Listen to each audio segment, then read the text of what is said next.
Hi everyone, today we're going to be taking a look at the two things obviously. Firstly, obviously the primaries here that just happened, but as well as how Joe Biden has just announced his vice presidential running mate. But let's start off with the primaries and then we'll go on to the running mate. So in the Democratic primary for the Minnesota's 5th district, we can project here Ilhan Omar has won her re-election, effectively won her re-election um, to the House of Representatives. She got 88,000 votes with 57.4% of the vote.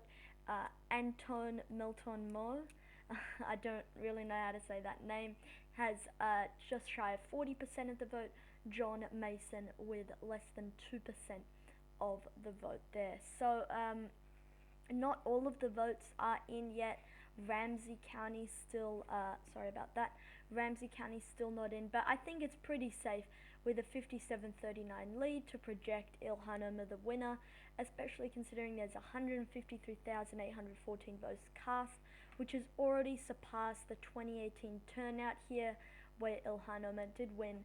So pretty much this means that Ilhan Omar will be winning her re-election to Congress. And this was the 2018 election. And actually, all of these people, I believe, did line up behind the challenger to Omar, but that's the state of it. Ilhan Omar has won re-election. In a very concerning victory here in the 14th district of Georgia, the Republican primary runoff, Marjorie Taylor Greene has won over John Cohen. A win by Marjorie Taylor Greene would be a headache for GOP leaders since she supports that organization, a fringe group pushing a pro-Trump conspiracy theory. Her opponent, John Cohen, is no less conservative but does not believe in a deep state of child molesting Satanist traders. So that's, I mean, considering that the conspiracy theorist won, that's pretty, that's not great to have someone like that in Congress. And John Cohen, also, I don't believe Trump made an endorsement in this race, but yeah, Greene, not someone who you really want in Congress, in terms of pushing conspiracy theories. But she won the runoff, and this is a very heavily Republican district, so she will go on pretty much in a cakewalk there to go on and win her election to Congress. That's not going to be great for GOP leaders, having someone like that in Congress. Obviously, let's go ahead now and take a look back at the big political news, bigger than the primaries here. Joe Biden has announced that Kamala Harris will be his vice presidential running mate. So this is a big deal here. Biden and Harris have a long history together.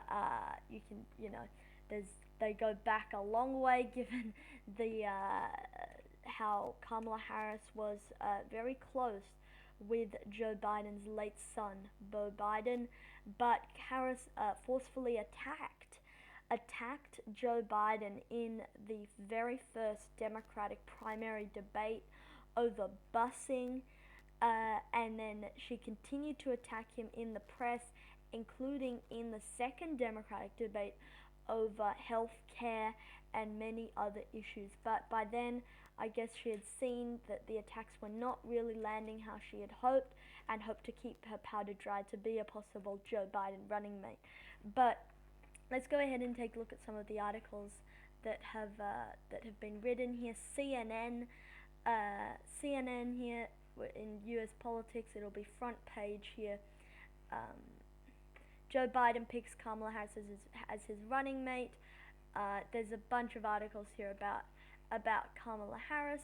Sarah Palin jumping into the thing. Biden called Harris to offer her the job 90 minutes before announcement. That's concerning. Here we can see GOP candidate who embraced conspiracy theory wins Georgia runoff, CNN projects. So that's really concerning there. But if we take a look here, the news varies by different media outlets here. Let's go ahead and take a look at Fox. There's a bit more negative press here. Middle finger to the base. Some Bernie Sanders supporters, progressives, not happy at all with Biden's picking Harris. And then they dig through, a bunch of stuff here, and then there's a lot of sort of Kamala Harris compared to ICE to KKK. So the Fox News definitely no friend there to Kamala Harris. A lot of hit pieces on her.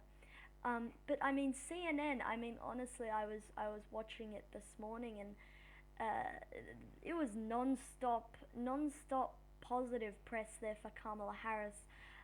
Wasn't all that objective in terms of covering some of her skeletons in her record. MSNBC, another, all this positive coverage here. Biden selects Kamala Harris. Joe Biden nailed this decision. I am ecstatic. She's tough. Kamala Harris is more than ready. Joy Reid, Steve Schmidt. So it's sort of really interesting to see how these different media outlets cover it. I mean, MSNBC and especially CNN, in terms of their reporting, definitely weren't all that. We're definitely very excited about the pick, but Fox News obviously trying to play that up as well. But Kamala Harris, the big news. I'll be coming out with another post about this later today in a presentation format, but that's it for today's video, guys. Thank you for watching, and I'll see you all in the next one. Good night.